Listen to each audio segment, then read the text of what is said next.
వ్యక్తం చేశారు ఆలయ ప్రధాన అర్చకులు.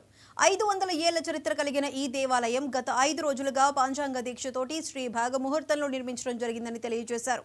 జలధివాసము, క్షీరాధివాసము, ధాన్యాధివాసం, వివిధ దేవతల హోమ కార్యక్రమంలో ప్రతిష్ఠించడం జరిగిందన్నారు. ప్రదోష వేళ శ్రీ మహానహిందీశ్వర అభిషేకంతో ఈ కార్యక్రమం ప్రారంభించామని, సకల జనులు అభిషేకములతో ప్రారంభించడం వల్ల సుఖ సంతోషాలతో ఆయురారోగ్యాలతో విరాజిల్లుతారని ఆయన తెలియజేశారు.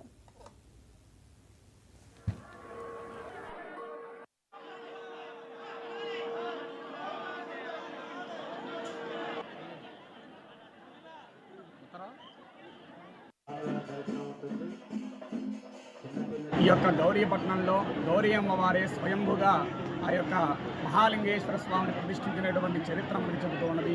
అటువంటి దేవాలయము జీర్ణోద్ధరణ కావడం చేత పునః నిర్మాణాన్ని ఎన్నో కోట్ల రూపాయలతోటి ఈ యొక్క దేవాలయాన్ని గ్రామస్తులు అందరూ కూడా సహకరించి చక్కగా ఈ యొక్క దేవాలయాన్ని పునర్నిర్మాణం చేపట్టి గత 5 రోజులుగా పాంచానిక దీక్షతోటి శైవాగమోత్తముగా ఆగమ పండితోత్తములతోటి ఈ యొక్క కార్యక్రమం అత్యంత వైభవోపేతముగా కన్నుల పండుగగా జలాధివాసము, క్షీరాధివాసము, ధాన్యాధివాసము, పంచశయ్యాధివాసము, వివిధ దేవతా హోమ కార్యక్రమాలు, మహానందీశ్వర ప్రదోషకాల అభిషేక కార్యక్రమాలు, ఈ రోజున మహాపూర్ణాహుతి కర్మ సంపూర్ణత సిద్ధి కొరకై, అదేవిధంగా అనంతరం స్వామివారికి మహాకుంభాభిషేక కార్యక్రమాన్ని అత్యంత వైభవోపేతముగా నిర్వహించడం జరిగినది.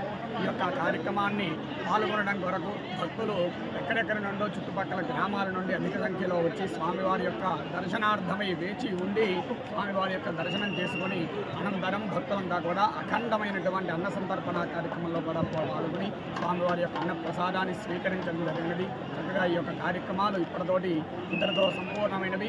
స్వామివారి యొక్క శాంతి కళ్యాణ మహోత్సవ